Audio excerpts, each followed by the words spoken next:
There's a certain hush that settles over a house at dusk, especially in Seattle, when the drizzle taps on the windows and everything feels wrapped in a blanket of grey. That evening, the city outside glowed with a familiar wet shimmer, headlights reflected on the street, but inside, our house was so still I could hear the old clock ticking in the hallway. I didn't notice the silence at first. I was too busy standing at the kitchen island, my laptop open beside me, Adam's iPad in my hands as I searched for a new chicken cacciatore recipe. It felt almost old-fashioned, a wife determined to surprise her husband with something different for dinner, hoping it might make the end of a rainy workday feel a little brighter. Adam was upstairs, finishing some last-minute emails for a tech client. Even after 10 years together, we'd somehow found a way to share space and still keep small corners of our lives private. Or so I'd thought. I was scrolling through Pinterest, getting lost in food blogs, when a little notification slid across the top of the iPad screen, a text message, I guessed. The name was unfamiliar. Not a delivery update, not one of Adam's colleagues from Microsoft or one of our couple friends. Just a single, simple name. At first, I thought maybe it was a wrong number, or spam. Without thinking, I tapped it. The words that appeared made the bottom fall out of my stomach. You know, she can't give me pleasure the way you could. I froze. My thumb hovered over the screen as if it had landed on something hot. The sounds of the house seemed to fade. No more ticking, no gentle rain, just my own heartbeat, heavy and too loud. I sat there, letting the sentence echo in my mind blank and full at the same time. For one split second, I wanted to believe I'd misread it. That it was some weird, out-of-context joke. But something inside me, a voice that had grown sharper over the past year, whispered, "You know exactly what this is." I looked at the sender's name again. Jessie. The name didn't ring a bell. Not a friend, not a coworker, not anyone Adam had ever mentioned. My hands began to tremble, just a little. I felt it in the way the iPad seemed suddenly heavier. I told myself, don't jump to conclusions. Maybe it's a prank. Maybe it's nothing. But when I tapped on the conversation, scrolled up just a bit, the rest of the thread flashed onto the screen in neat blue and grey bubbles. There were emojis, hearts, the kind of teasing you share only with someone you know well. Lines about inside jokes, references to memories I didn't recognize. There were late-night confessions. Sometimes I wonder what would have happened if we'd stayed together. Remember that weekend in Austin? A numbness crept up my arms, something cold and metallic. I felt like I was floating, not even really in my own body, watching someone else's hands scroll further. That's when I saw it, the profile picture next to her name. A familiar face, vaguely. One I'd seen in a couple of Adam's old college photos. Jessie. His ex. Of all the people in the world. I didn't gasp or cry. Not yet. Instead, my mind began working fast, cataloguing details, gathering evidence without even knowing why. The logical part of me whispered, this could be old. Maybe it's harmless. But the last few messages were only a week old. Yesterday. Today. Adam was 2 floors above me, probably sipping his kombucha, completely unaware that a bomb had just gone off in the kitchen. For a moment, I simply watched my own reflection in the edge of the iPad's screen. The lines around my mouth looked deeper than usual. The fluorescent light above the island gave my hair a tired, brassy hue. I remembered all the times Adam had joked that I was too much of a detective for my own good. You'd make a great spy, Emmy, he'd said, laughing, ruffling my hair like I was a kid. But tonight, all I felt was old. Not old in years, but in spirit, in the way you feel when you suddenly realize that the ground beneath you isn't as solid as you thought. That there are cracks running through everything you've built, and you've only just noticed the chill coming through them. Part of me wanted to run. To march up the stairs, wave the iPad in his face, and demand an explanation. But another part of me, one I'd only discovered after years of marriage, told me to wait. Not to show my cards, not yet. So I kept reading. Kept scrolling. And with each message, the world as I knew it shifted just a little more out of place. My fingers hovered over the iPad, poised between fight and flight, but I forced myself to keep reading. I didn't want to believe what I was seeing, but I couldn't turn away. Each message was like a small splinter, tiny at first, but with every swipe upward, the pain grew sharper, more familiar. The jokes were inside jokes, built from memories I never shared. References to restaurants in Austin, favorite cocktails, even a dog I'd only heard about once, in passing, years ago. It was all so casual, so practiced. I found myself studying Adam's words, the rhythms of his sentences, trying to decipher if this was some new person I didn't know or the man I'd fallen in love with, stripped of the life we'd built. Jess's replies were flirtatious, sometimes wistful. She wrote about missing the Pacific Northwest rain, about the city lights from her old apartment, about how no one in Chicago got her the way Adam did. There were late-night timestamps, little hearts, even a few photos, nothing explicit, but just intimate enough to feel like a slap. Somewhere in the middle of all those blue and grey bubbles, I caught something else, a few lines from Adam, just subtle enough to twist the knife. She never understood why I loved jazz. You always did. Our conversations just flow, you know? It's so easy with you. There it was. He never named me, but I could feel the shape of myself in those words, like the shadow of someone he no longer reached for. I set the iPad down for a moment, pressing my hands to the granite countertop, willing myself to breathe. My first instinct was rage, hot and wild. But it faded quickly, replaced by a colder, more clinical focus. Don't give him the upper hand, I thought. If you confront him now, he'll only talk circles around you. Adam could charm his way out of a ticket, out of any uncomfortable conversation. That was part of what had drawn me to him in college, his way with words, his ability to turn any mistake into a funny story. But now that quality felt dangerous, a weapon, not a gift. I went back to the iPad, screen recording the entire conversation, scrolling slowly so I wouldn't miss a single message. Evidence, my inner detective whispered. I created a new folder in my Gmail, called it eRecipes. I uploaded the videos there, then dragged them into a hidden cloud folder, double-checking the privacy settings until my heart stopped racing. Maybe it was overkill, but I needed to do something with my hands, something that made me feel in control. Upstairs, I heard the muted thud of Adam closing a dresser drawer. My body tensed, anticipating his footsteps. I glanced at the clock, he'd be coming down any minute, expecting dinner, a kiss, the routine of married life.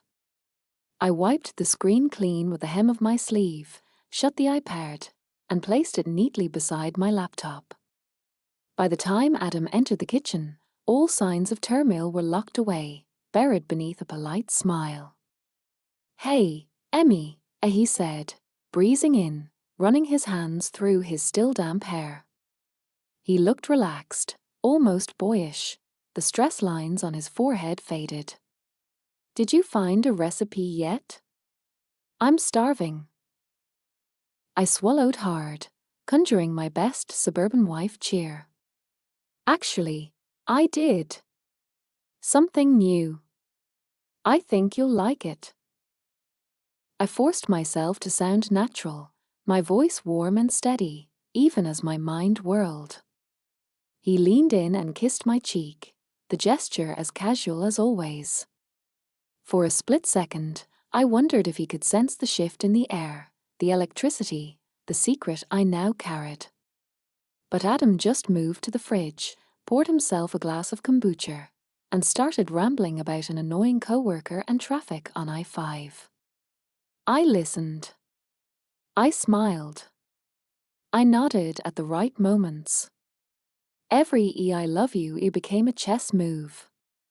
I didn't know what I was planning yet, only that I was planning something. My face felt like a mask, perfectly in place, while every muscle in my body screamed to run, to demand answers, to shatter the fragile peace of this kitchen. But I held back. If I was going to survive this, if I was going to reclaim something of myself from the ashes, I needed more than an emotional outburst. I needed control. That night, as we ate dinner together, Adam devouring the chicken like nothing was wrong, me sipping wine I could barely taste, I started taking mental notes. His little gestures, the quick glances at his phone, the way he avoided meeting my eyes for more than a second or two.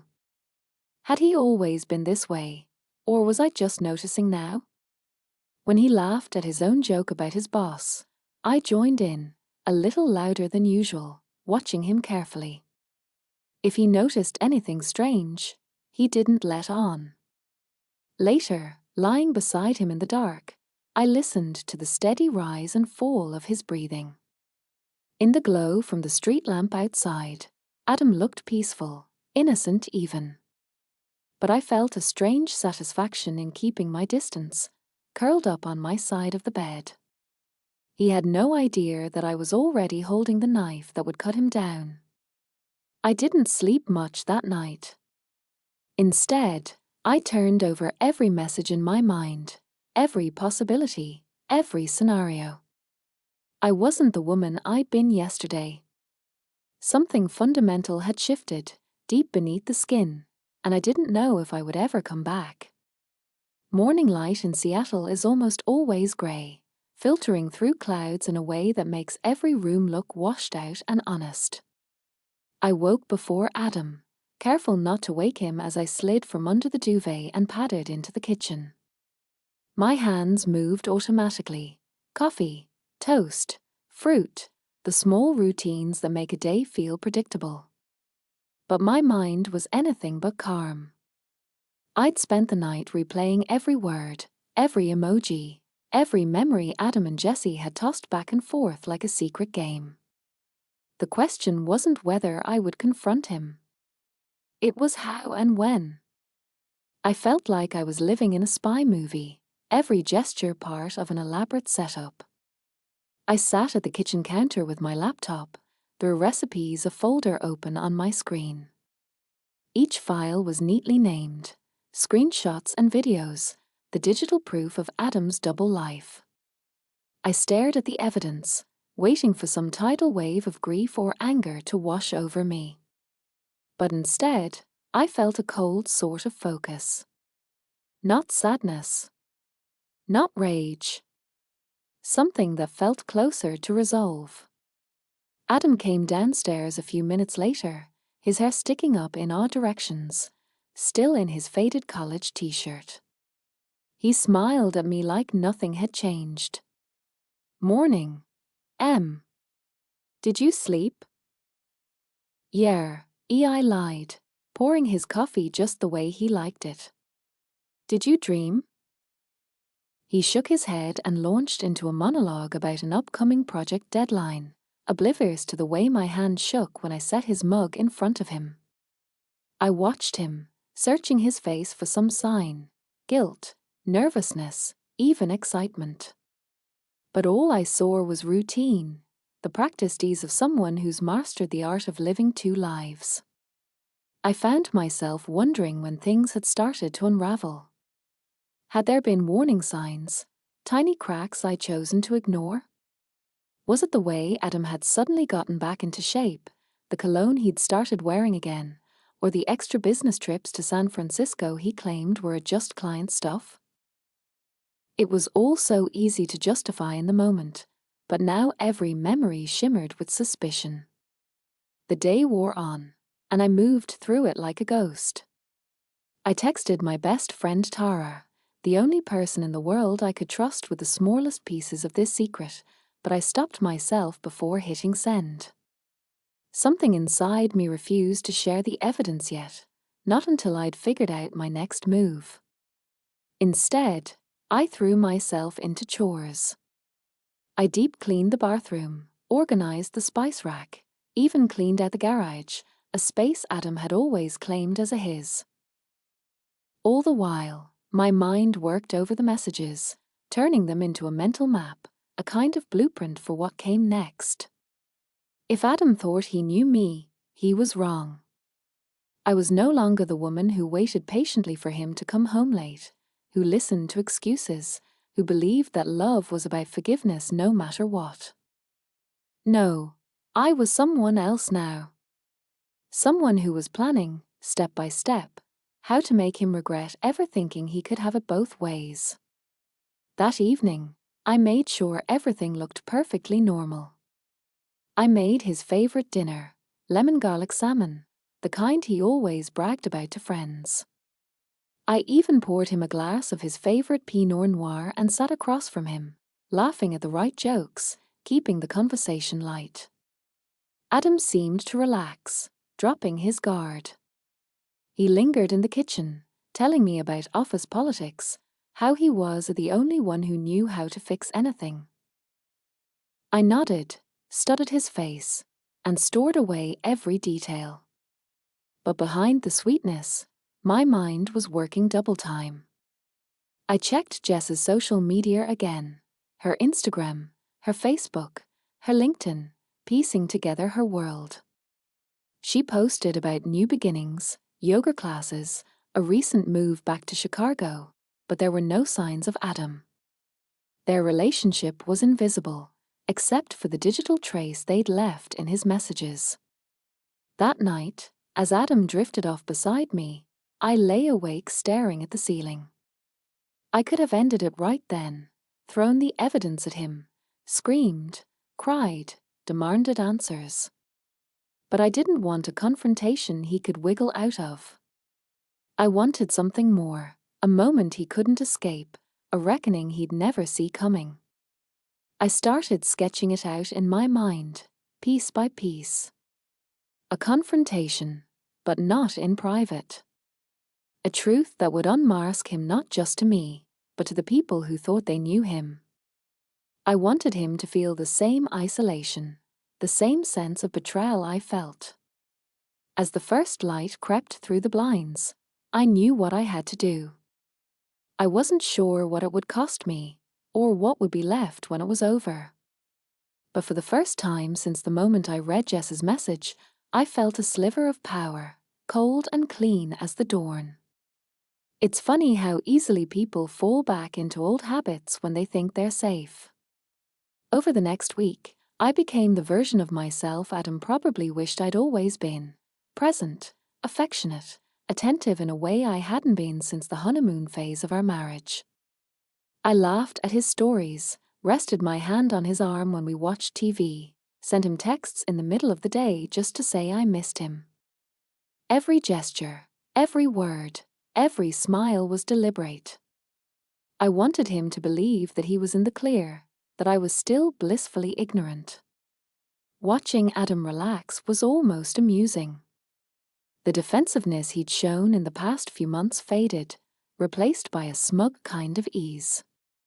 He began spending more time in the kitchen with me after dinner, telling stories about his colleagues, about the next big product launch, about how everyone at work depended on him. Sometimes, he'd even linger, wrapping his arms around my waist as I washed dishes, pressing his face into my neck and murmuring that he was lucky to have me. It might have felt sweet, if I hadn't known the truth. Behind the curtain of our happy marriage, I was working. Nights became my laboratory. While Adam slept, I sat in the office, researching, planning, and connecting dots. I reread every conversation with Jessie, making notes about her favorite topics, her insecurities, her career moves. I followed her on Instagram from a new account, one that looked real enough not to raise suspicion. She posted about yoga, coffee shops in Lincoln Park, sunsets over Lake Michigan. I sent her a message, casual and warm. "Hi Jessie, this is Emily, Adam's wife. I know this is a little out of the blue, but I'm organizing a charity event here in Seattle for a cause Adam's company supports. I noticed you're super involved in community stuff in Chicago, and I thought it would be awesome if you join us as a guest speaker. Would love to connect." The message was just open enough to pique her interest, just vague enough to keep her guessing about my intentions. She replied within a day. "Hi Emily. Wow, thanks for reaching out. That actually sounds really fun. I'll be in Seattle for work next month, so the timing is perfect. Let me know the details." I kept the tone light and friendly, as if I was simply trying to build a bridge between two women who once loved the same man. Inside, I felt something close to satisfaction for the first time in weeks. I was in control now, pulling the strings, setting the stage for a performance only I knew the ending to. Meanwhile, I made sure Adam was committed to the event. Over dinner one night, I brought it up. "Hey, remember how we talked about doing something special for the foundation this year? I finally got the ball rolling. There's going to be a dinner, lots of people from your work, some new faces. And guess what? I tracked down Jessie. She said she might be in town and would love to stop by." Adam's fork hovered midair. He played it off with a shrug, but I caught the faint flicker of surprise, maybe even panic, in his eyes. "Oh, that's nice of you," he managed, forcing a smile. "She's always been big on charity."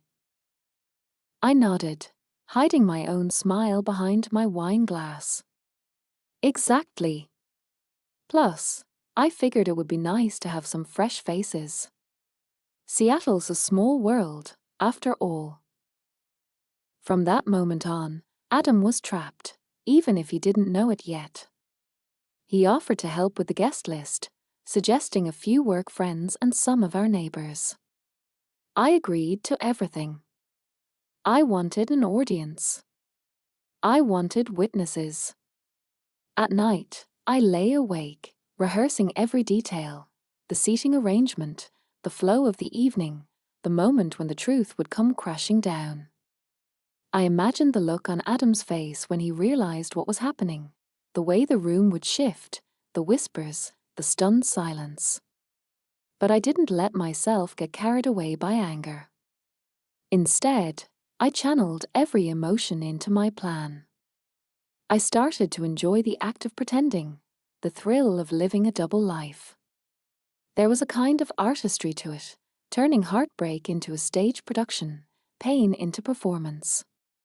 During the day, Adam and I played our parts flawlessly. We attended neighborhood events, smiled in every photo, hosted brunch for our closest friends. No one suspected anything was amiss. I let Adam believe he'd won me over, that our marriage was back on track. But behind closed doors, I was orchestrating every detail: the emails, the invitations, the menu, even the playlist for the evening. I hired a photographer, told her it was a special night for our foundation, that I wanted every moment captured. She promised to be discreet, to catch the authentic emotions of the guests. Little did she know, authenticity was about to become the centerpiece of the entire evening. As the day of the event approached, I found myself growing calmer, more certain. There was nothing left to fear, nothing left to lose. I had been broken open and rebuilt myself, stronger and sharper. This wasn't just revenge. It was a reclamation, a way to remind myself that I could survive anything, and maybe even come out the other side better than before. The day of the charity dinner arrived with the kind of persistent rain that only Seattle could muster, making every street shimmer under the glow of streetlights and neon. I spent the morning in a whirlwind, checking vendor deliveries, confirming the guest list, running through my script in my head. The event space downtown had high, exposed beams and warm golden light.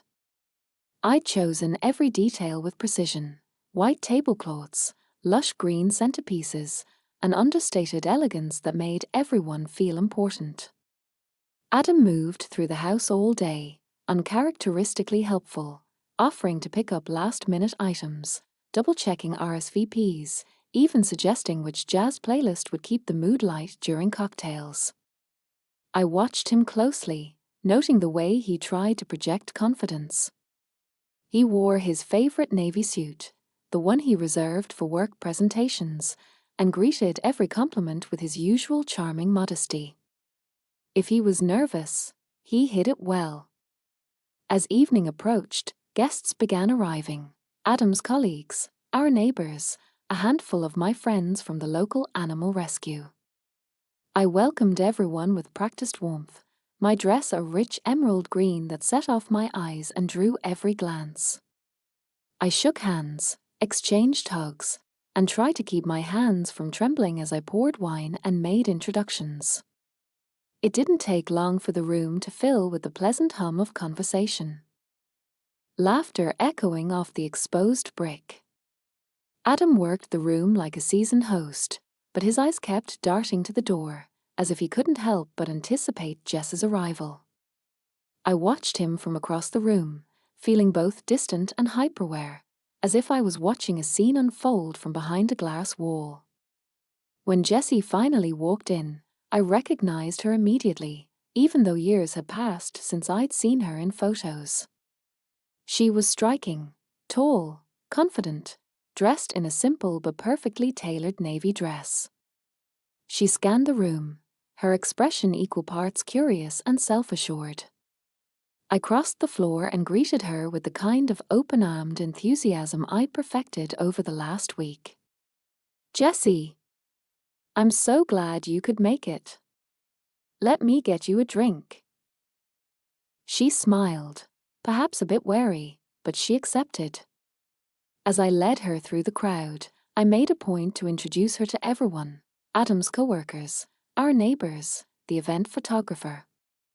I wanted her to feel seen, but I also wanted Adam to see her mingling effortlessly, unaware of the storm gathering just behind the smiles. Dinner was served buffet style, to keep things casual.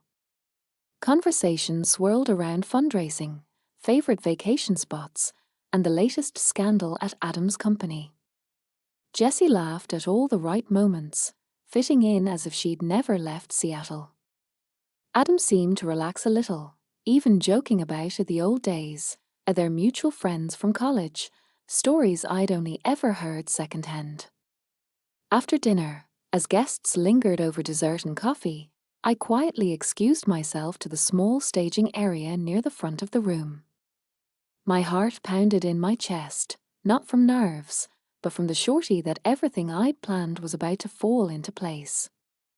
The AV technician, a quiet woman in her 20s, nodded at me as I gave her the USB drive. "Just play the slideshow when I give the signal," EI whispered. She nodded, headphones around her neck, eyes focused. I returned to the main room, microphone in hand, and let my gaze travel over the sea of faces.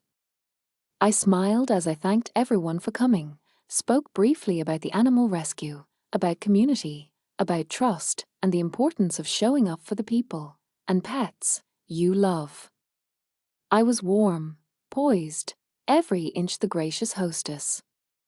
Then I paused, catching Adam's eye across the room. I saw him smile at me, confident, maybe even a little proud. I gave a slight nod to the AV tech. The first images to fill the projector screen were the expected ones. Me and Adam, snapshots from vacations, anniversaries, silly moments with our dog at the lake. The crowd murmured and laughed. Adam relaxed, draping his arm over the back of his chair, Jessie leaning forward with interest. And then, the next slide. A screenshot of a text conversation appeared, Adam's words clear in a bold font. "You know, she can't give me pleasure the way you could." A hush fell over the room. There were a few awkward coughs. Someone's fork clattered onto a plate. On the screen, more messages flashed by. Hearts, inside jokes, weekend plans, late-night confessions. The timeline was obvious. The meaning was unmistakable. I kept my gaze fixed on the screen, refusing to look at Adam, refusing to give him the comfort of my attention. Each slide played out like a damning piece of evidence. The room seemed to shrink, the air thickening with shock, confusion, and a kind of morbid fascination. When I finally turned to Adam, his face had gone pale. He looked like a man who'd stepped off a curb and realized too late there was no ground beneath him. Jess's expression shifted, confused, then horrified, then embarrassed as she realized every eye in the room was on her as well. I set the microphone down gently, thanked everyone again for their generosity, and walked off the stage, my heart steady as stone. The moment the last message flickered off the screen, the silence in the room was deafening. People sat frozen, halfway to their wine glasses, forks suspended in mid-aisle, conversation turned instantly to stone. I saw shock, embarrassment, and something like admiration in the faces around me. Some avoided my eyes. Others, mostly women, watched me with something close to pride. It was the look you give someone who has done what you never dared. Adam didn't move. He looked like he'd forgotten how. Even the confidence he'd worn all night had drained from him, leaving behind only panic. Jess's cheeks flushed deep red. She pressed her lips together and grabbed her purse, standing up so fast her chair nearly toppled over. Her eyes met mine for the briefest moment, an unspoken apology, or maybe just shock, before she hurried out of the room. The click of her heels against the hardwood echoed in the hall. For a second, I wondered if I'd gone too far. If public humiliation was really what I'd wanted. But then I felt a deep, undeniable relief. No more secrets. No more pretending. Whatever happened next, it would be real. Adam finally snapped out of his trance and stumbled from his chair, making his way toward me with a desperate look in his eyes. I saw him reaching, trying to find words that would make it all go away, trying to explain the unexplainable. But I held up a hand, steady and calm, and shook my head. A few guests were already gathering their things, murmuring quietly, throwing nervous glances back as they left. A few others came to me, touching my shoulder, whispering words of comfort. "You're so brave. I can't believe you did it. You deserve better." For the first time in a long while, I felt truly seen, not as a wife or a hostess, but as myself. Adam tried again, his voice low and broken. "Emmy, please, can we talk?" "Not here." "Please."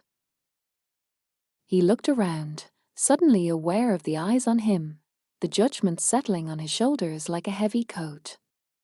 I didn't answer right away. Instead, I reached into my clutch and pulled out the manila envelope I'd prepared, thick, deliberate, final. I pressed it into his hands, my own fingers steady. Inside were the divorce papers, already signed, and copies of every screenshot I'd collected. He opened the envelope and scanned the first page, his hands shaking so badly I thought he might drop it. When he looked up, his eyes were wide, a little wild. I leaned in close, my voice soft enough that only he could hear. "You once said I couldn't give you pleasure. Maybe that's true. But I know exactly how to take away your peace." He flinched, and I stepped away, refusing to be pulled back into the orbit of his excuses and apologies. I walked past him, past the remaining guests, my head held high. I wasn't angry anymore. I wasn't even sad. What I felt was clarity, a sense of purpose so sharp it made everything around me glow with new light. At the door, I paused, looking back one last time. Adam stood in the middle of the room, shoulders hunched, the envelope clutched in his hands, while the crowd whispered and watched. He was alone now, truly alone, and that was his own doing. A few guests followed me out into the lobby, offering hugs, support, their own stories whispered in confidence.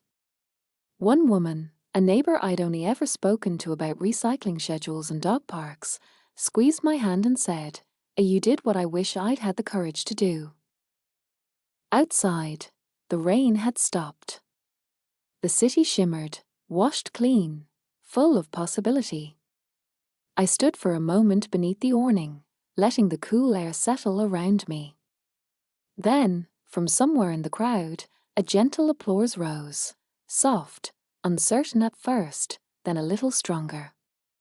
It wasn't loud, but it was enough. I smiled, nodding to those who met my gaze. I didn't need their approval. But for the first time in months, it felt good not to hide. A rideshare pulled up to the curb and I slid into the backseat, my dress pooling around me, my phone silent for once. As we drove away, I glanced in the mirror, not to see what I'd left behind, but to look at myself. Really look. My eyes were tired, but my expression was calm, almost serene. That night, back in my quiet house, I poured myself a glass of wine and opened the windows. I let the Seattle night air fill the rooms, carrying away the last echoes of the past. The adrenaline that had fueled me for weeks faded, replaced by a strange, beautiful calm. For the first time, I didn't need to rehearse the story or wonder what would happen if Adam found out. The truth was already free. I went to bed alone, but I didn't feel lonely. I felt whole, if a little bruised. I was no longer waiting for permission to reclaim my own life. The city outside my window didn't care about my story. Seattle kept moving, rain drying from the sidewalks, neon and headlights weaving patterns through the dusk. As my rideshare drifted down I-5, I watched the skyline blare and wondered how long I'd been holding my breath. Weeks, months, maybe years. It wasn't just the betrayal that left a mark. It was the endless work of keeping a marriage going, of pretending to be a fine for everyone else. When I got home, the house felt different. Emptier, yes, but lighter too. I slipped out of my dress and into soft pajamas, washed off my makeup, and stood in front of the bathroom mirror for a long moment. I half expected to find a stranger staring back at me. Instead, I saw someone older, a little battle-worn, but undeniably myself. I wandered through the house, glass of wine in hand, touching things that had long since lost their meaning, a wedding photo tucked behind a stack of books, a collection of magnets from trips Adam and I had taken, a stack of recipe cards written in my mother's careful hand. For a moment, I let myself grieve, not just for Adam, or for the life I thought I'd built, but for the girl I'd been before. The one who thought that love was a shield against loneliness, who believed that working hard and being kind would make everything right. I curled up on the living room couch, letting the silence settle over me. Outside, the city hummed with late-night traffic, but inside, I was alone with my thoughts. For the first time, I let myself remember all the moments I'd glossed over. Adam's half-truths, the way he'd started turning away from me at night, the increasing number of work emergencies and the old friends who seemed to resurface only when I was out of town. It all seemed so obvious in hindsight, but I knew I couldn't blame myself for not seeing it sooner. I thought about calling Tara, but it was late. Instead, I texted her 3 words: "It's done. Call you tomorrow." I set my phone aside, not wanting the distraction of pity or advice, not tonight. I needed space to breathe, to mourn, to let my anger and heartbreak have their place before I started over. For a while, I just stared at the ceiling and listened to the quiet. My mind wandered to the faces from the dinner, Adam's stunned expression, Jess's hurried retreat, the supportive nods from women who understood too well what it meant to be betrayed. I felt no shame, only a hard-earned dignity. I'd done what I needed to do. When sleep finally came, it was dreamless and deep. I woke in the morning to sunlight peeking through the blinds, a rare gift in Seattle. For a second, I lay still, letting the new reality settle in. No Adam. No more waiting for the other shoe to drop. The air in the house was crisp and new, full of possibilities. I spent the morning cleaning, stripping the bed, throwing open windows, gathering every remnant of Adam's presence into boxes. I found old love notes, receipts from dinners I never knew about, and a stack of anniversary cards with words that now rang hollow.